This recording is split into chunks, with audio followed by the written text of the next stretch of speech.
Hey guys, good morning. Welcome to the Field Grade Leader. My name is Josh Powers, and this morning I'm going to talk to you guys a little bit about the digital leader book. Hey, but first, just some kind of admin info. So this is the morning coffee session. This is one of two live video logs that I've put together. The other one is the leader live cast. I do that one. I think I'm going to try to do it once a month. I don't have one scheduled yet for the month of April. I'm still working through that one, so just keep tuned in. Hey, as most of you guys know, this has been a bit of an exciting week for the Field Grade Leader. We announced on Monday a partnership with the Military Leader and unveiled our website. So that's the first time that we've had web content. I have a good bit that's published primarily through Facebook, so that's pretty exciting for me. So if you get the opportunity, check it out. I'll give you the link to the website if you don't already have it. I think most folks are tracking it, but definitely check it out. It's a good opportunity to just get involved in the conversation and kind of see what's going on. Okay, so that's pretty much all for kind of intro stuff. So I've gotten a lot of questions about my digital leader book and kind of how I make that thing work, what hardware I use, what apps I use, and all that kind of info. So I'm going to try to cover it here, broad stroke, and give you that info. And then if you have more questions, you can surely hit me up. There are also some resources that I've got on the website, so you can check it out there as well. But just let me know if you're interested in more info. All right, so without further ado, so digital leader book. So I made the transition to kind of a paper-free, paperless, or digital lifestyle about 4 years ago, and I really haven't looked back. For me, it's just simple. It makes sense, and it's easy, but it's not necessarily that way for everybody. So some of the pros for me of the digital leader book. Number one is that there is a rapid transfer of information into action. So one of the most frustrating things for me before, when I was using my green notebook or whatever, was that I would go through and I'd put information into that, all day long. I'm taking media notes, I'm doing all that kind of stuff, and then at the end of the day, I go back and it's all there inside of my notebook. It's inside of the packets that I've gotten throughout the day. So now it's like double work. I have to take all of that data out, and I have to get it out of my brain, out of my leader book, and out into the staff, into the OPT, wherever it is that you guys are working. So that was painful, and I found that there was a lot of lost information. So with the digital leader book, you have the opportunity to very rapidly pull that same data out and get it out to the staff, to the OPT, whatever, and get it out of your brain. And I think that is extremely effective. Number two for me is a synchronization across devices. So I have a tendency with all of those places that I previously talked about, the green book, on note paper, on Post-it notes, I just lose stuff. And it used to happen to me a good amount of time as I was just coming on as a very junior major, and it was pretty annoying. So that wasn't cool. So with the sync across devices, I have the opportunity either on my iPhone, which I'm using now to record, on my iPad, and then onto web-based systems, web-based versions of the application to have that information go back and forth. So that was extremely helpful for me as well. And the ability to sync, I can have my iPhone if I get an ambush with the boss or whatever, and I can go through some data. So that's nice. Last pro that I'll talk about is the ability for collaboration. So the ability to use apps to collaborate on projects, the ability to collaborate via a chat function, which I'll talk about a little bit later on, and the ability to get info out amongst the staff. One of the things that you forget, especially when you get a BlackBerry, is you forget that your supported staff officers don't have access to the same information kind of at the same speed. So I remember being a Brigade S3, and I'd be in there cranking on my BlackBerry. I'm sending stuff out, and we'd be in a meeting or whatever, and I'd go afterwards to somebody else on the staff. I'm like, hey, did you see that info? And they're like, no, I don't know what you're talking about. You know, they don't have a BlackBerry. They don't have the opportunity to access information at the same speed. So they are very much tied to receiving and distributing information when they're sitting at their desk, they're sitting in the office. And you know, there's a definite tension there because you're asking them to get out and sit in these meetings. So there's a tension there, and the more that you can do to get them off the desk, out interacting and collaborating, you're probably doing a little bit better as well. Okay, so the cons, I talked about all the good stuff with a digital leader book. So the cons, so number one is information security. You have to be extremely careful, extremely careful when you're using your personal digital device and using and working with work information. FOUO, as well as any information that's safeguarded, personal information, all that kind of stuff. You have to make sure that you are not crossing streams and bringing any of that information in and then subsequently using it, you know, accidentally putting stuff through on some other unclassified system in your Evernote or whatever. So you really just have to be cognizant of that and keep an eye on it as well. Another one that's a big con that you see people start with and they complain about is it is significantly slower. You know, I use an Apple Pencil and I do a lot of writing as I'm working on notes. Sometimes I type just depending on what I'm doing and how that information is going to get back out. But it's slower. You know, and that's most definitely a trade-off for you as you think about what you do with digital stuff. I think that the benefit is that it may be slower in initially getting the information in, but then your ability to take it, copy and paste it, and get it distributed back out to the rest of your staff, to your subordinates, definitely makes that trade-off worthwhile. I'm doing coffee and water this morning. I get parched because I sit here and talk for a little while, so can't drink all coffee or it's just bad. Okay. Con number 3 is that it's not fully integrated with the DoD network. I think I'm seeing more and more apps that I like, Evernote and a few others, Google Calendar. Those ones are accessible. I can get onto those on the DoD backbone. But there's still a few, Trello, which is a neat app that folks are starting to use that I haven't seen necessarily out there. So that one's tough. You just got to be aware of it. And then last one that I see that folks are question is the transition to the field. They're like, hey, you get out, you're working in the field, you're working in a classified environment, you can't have your iPad out there. Okay, that's true. You know, that's definitely a factual statement. I guess what I would tell you that's it's more of the habit and more of the pattern than it is about the device. So for me as a Stryker Brigade S3, when I went to the field, I had a classified laptop. So the iPad goes away. Now I have a classified laptop that I'm using with my systems. It can plug in, and I'm using the same patterns of thought to move information around, right? So I'm typing notes, I'm typing the task tracker and all those type of things. So it may be a different device, but it's the same pattern of thought. Okay, so there are the pros and cons. So let me talk a little bit about the hardware that I use. I use the 12.9-inch iPad Pro. And let me preface this, so I'm not sponsored by Apple, although I buy all the Apple products, nor am I sponsored by any of the apps that I'm going to describe. I just really like them, so I want you guys to have the info, but it's, you know, nobody's giving me any money.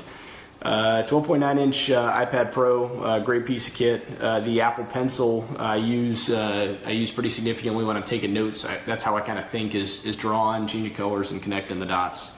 The Magic Keyboard, so I use this one. I'll use this one in environments where I'm typing, but not that often. More so if I'm in the office. I traditionally just type on the screen, and that's good enough for me as I'm sitting in meetings or whatever. And then the last one a lot of guys ask about is the Thursby CAC card reader, which I use not that much. You know, if I need to connect on the go and pull email, I do. But mostly if I'm crunching email, I'm doing it on my work computer. I try not to do that too much throughout the day. Or if you have the leash, if you've got a BlackBerry, then you know the deal plan. BlackBerry Outlook crunch while you're sitting in some kind of a meeting.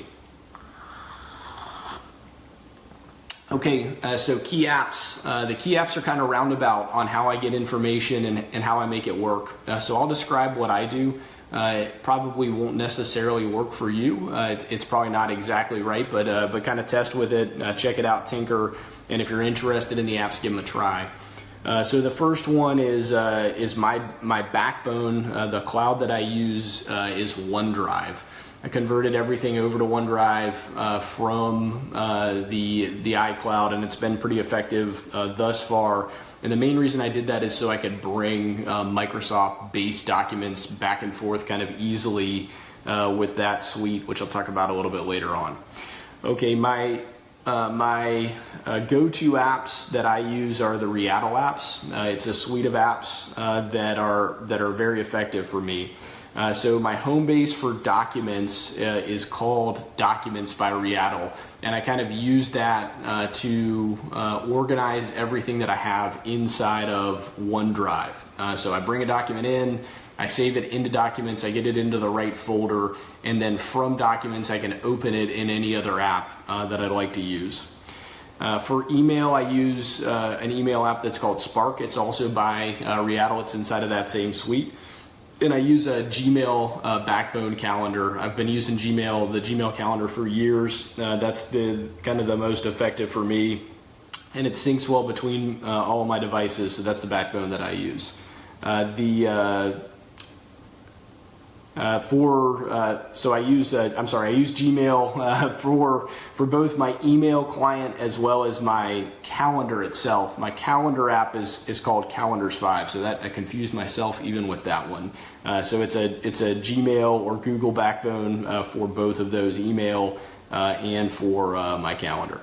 Now, for email, of course, it's funky. I'll pull in information and think about information. I'm typically not sending emails from Gmail to anybody out in the work world. Again, those are going over Outlook back at my computer or off of my BlackBerry.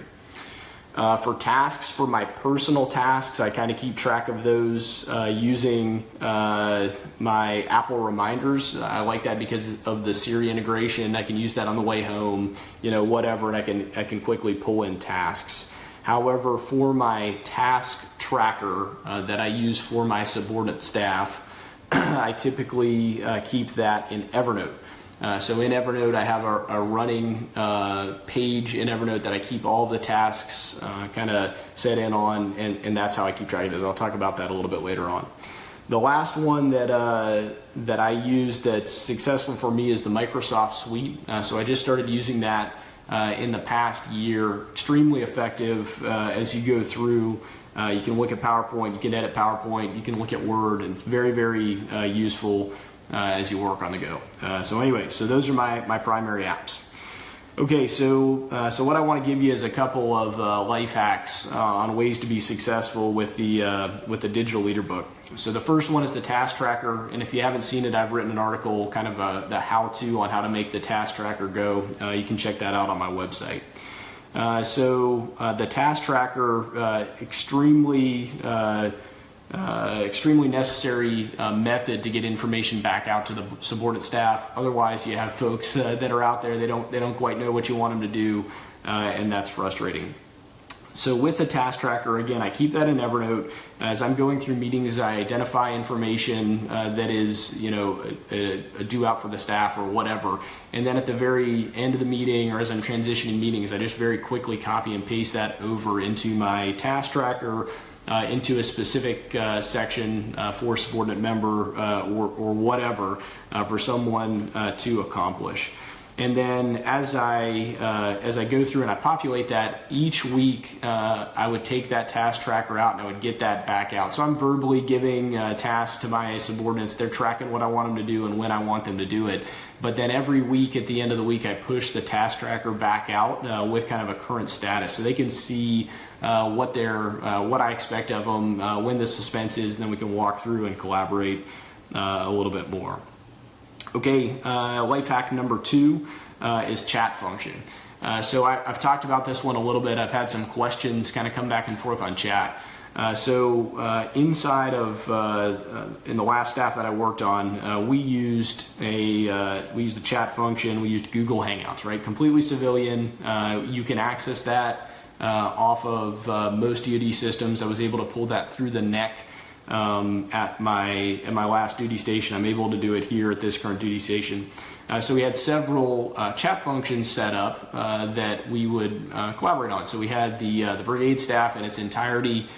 We had like special groups, almost little OPTs that had chat functions as well.